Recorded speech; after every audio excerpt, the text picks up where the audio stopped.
ঝাড়গ্রামের জঙ্গলের অবস্থা দেখুন।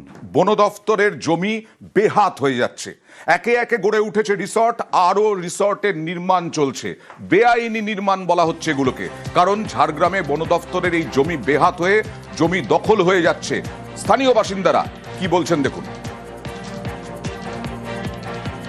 এটা অ্যাকচুয়ালি ফরেস্ট ডিপার্টমেন্টের জায়গা, তো এরা কিভাবে রাতারাত কাগজপত্র বানিয়ে নিচ্ছে।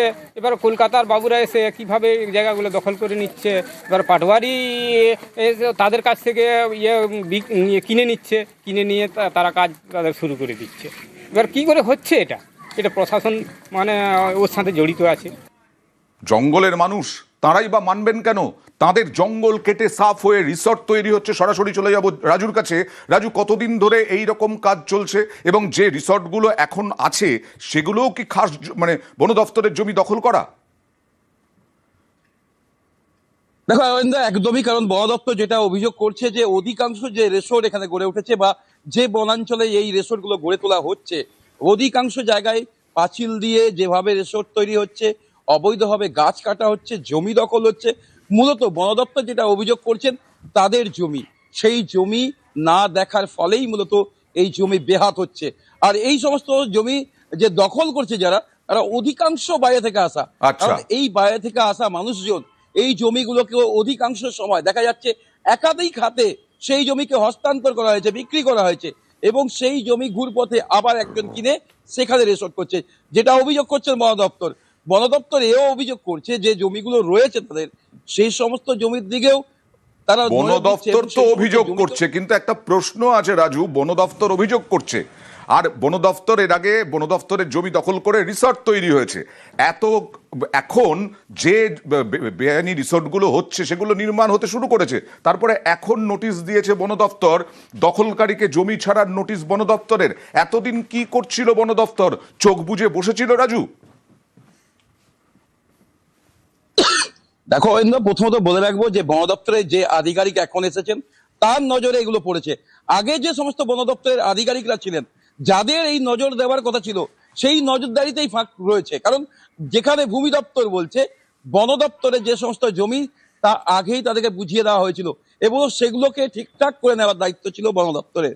কিন্তু সেখানে বন দপ্তরের অধিকাংশ জায়গাকে বেহাত করে ফেলেছে এবং সেই সমস্ত জমি সেভাবেই বেরিয়ে গেছে বন দপ্তরের কাছ থেকে। এবারে যে নতুন আধিকারিক এখানে এসছেন, যে ডিএফও এসছেন উমর ইমাম, তিনি নজরদারি দিচ্ছেন মূলত বন দপ্তরের যে জমিগুলো রয়েছে সেই সমস্ত জমিগুলোকে চিহ্নিত করা এবং পুনরুদ্ধার করা। কিন্তু প্রশ্ন একটা জায়গায়, বন দপ্তরের যে সমস্ত আধিকারিক এতদিন এখানে ছিলেন, তারা এখানকার এই বাইরে থেকে আসা মানুষজনকে সেই সমস্ত জমি বিক্রি করে। বন দপ্তর, স্থানীয় প্রশাসন তারাই বা কি করছিল এই প্রশ্ন তো উঠবে। কারণ বন দপ্তরের জমি দখল হয়ে রিসর্ট তৈরি হয়ে যাচ্ছে, আর কর্মী নিরাপত্তারক্ষী তারা বলছেন নাকি কাগজপত্র আছে। আপনারা জানেন এখানে নোটিশ দেওয়া আছে? নোটিশ দেওয়া আছে স্যার। হ্যাঁ, তারপরে কাজ করছেন কেন? কাজ করছি বলতে আমাদের মালিকের যে রেকর্ডটা আছে, হ্যাঁ, এই রেকর্ডটা তো বিএলআর অফিস থেকেই দিয়েছে। আমাদের মালিক কাজ করতে বলছে, আমাদের এই রেকর্ড লিগালি রেকর্ড আছে, রেকর্ড অনুযায়ী আমরা কাজ করছি। মালিক আমাদের কাজ করতে বলছে। হ্যাঁ, গেট খোলা, কাজ হচ্ছে, হ্যাঁ, নোটিশ আছে, কাজ হচ্ছে কেন? এবার আপনি বলুন। বন দপ্তর নোটিশ দিয়েছে বলে থাকেন, হ্যাঁ, তাহলে আমি অবশ্যই কাজ করাবো। মালিকটা কে আপনি বলুন? মালিক হচ্ছে গোবিন্দ মাইতি, সবং এ বাড়ি। এই জায়গাটা কি উনার? হ্যাঁ, ওনার না হলে উনি কিভাবে কাজ করাতে পারেন? একটা যখন কাজ ধরছেন নিশ্চয়ই ওনার জায়গা। উনি কি কিনেছেন? হ্যাঁ, কিনেছেন। হ্যাঁ, বিএলআরও দফতর থেকে নাকি কাগজপত্র সব পেয়ে গেছেন। বিএলআরও দফতরই তার মানে কি ঘুঘুর বাসা রাজু? দেখো, একটা কথা একদমই ঠিক হয় না। কারণ যে ভূমি দপ্তরে যে আধিকারিকের আগে ছিলেন ঝাড়গ্রামে, সেই আধিকারিকের বিরুদ্ধে একাধিক এলিগেশন রয়েছে। সেই আধিকারিক অধিকাংশ জায়গায় যে সরকারি জমি দখল হয়েছে, সেই জমি দখল উচ্ছেদ করার কোনো নির্দেশিকা বা সেই জমিগুলোকে দখল নেওয়ার কোনো চেষ্টা চালাননি। অধিকাংশ জায়গায় সরকারি যে জমিগুলো বেহাত হয়েছে, সেই জমিগুলোকে ফিরিয়ে নিয়ে আসার কোনো উদ্যোগ তিনি নেননি।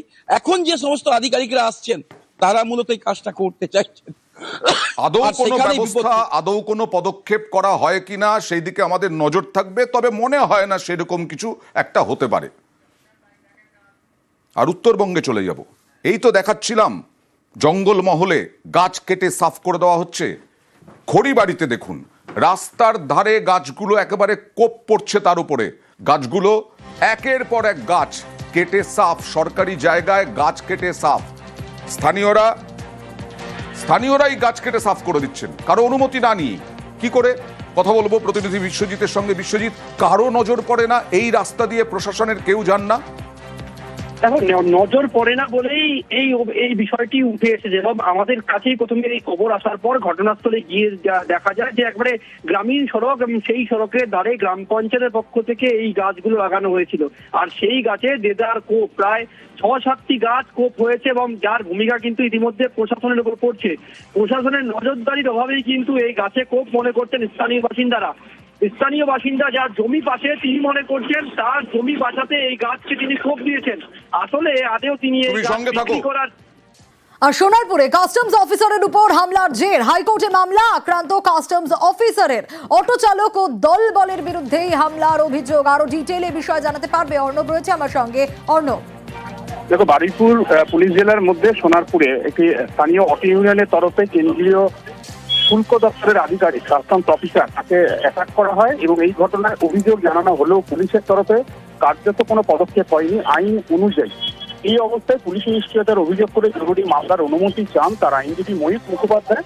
বিচারপতি সিদ্ধা ঘোষ জরুরি মামলার অনুমতি দিয়েছেন, তবে মামলা কোর্টে শুক্রবার দিন এই মামলা শুনানির জন্য আসবে। এবং এক্ষেত্রে বারুইপুর পুলিশ জেলার যে নিষ্ক্রিয়তা, সেই নিষ্ক্রিয়তায় অভিযোগ আনা হয়েছে, এবং একই সঙ্গে নিরপেক্ষ তদন্ত চেয়ে এই মামলা দায়ের করা হয়েছে। বেশ।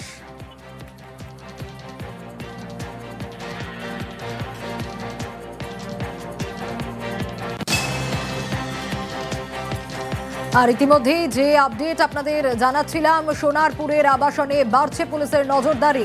আবাসনে বিকেল থেকে রাত পর্যন্ত পুলিশের পোস্টিং। কাস্টমস অফিসার প্রদীপ কুমারের উপর হামলা হয় এবং কাল আবাসনের বাসিন্দাদের সঙ্গে পুলিশের বৈঠকে ছিলেন বিধায়ক লাভলি মৈত্র।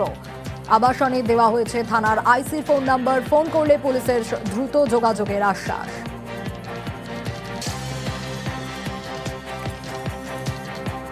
সেফটি নিয়ে কথা, আমাদের যেটা হয়ে গেছে দুর্ঘটনা খুবই খারাপ হলো, এটা হওয়া উচিত না। ম্যাডামও সে কথা বললেন, আইসি সাহেব কথা বললেন, বাট একটা সেফটি যে ব্যাপারটা প্রশাসনে রয়েছে, আইসি অফিসার রয়েছেন, ম্যামও ছিলেন, একটা অ্যাসুরেন্স দিয়েছেন কি আর মানে সেফটি ব্যাপার যেটা রয়েছে সবার আমাদের কনসার্ন, সেটা একটু উনি দেখবেন, ভালো করে দেখবেন। একটু পেট্রোলিং ব্যাপারটা যেটা আছে অনেকটা বেশি করে আপনার কন্টিনিউ থাকবে হয়েছে। এরপরে আপাতত এরকম 5টা থেকে 11টা অব্দি পুলিশ পোস্টিং দিয়েছেন ম্যাডাম, এখন স্যারও দিয়েছেন।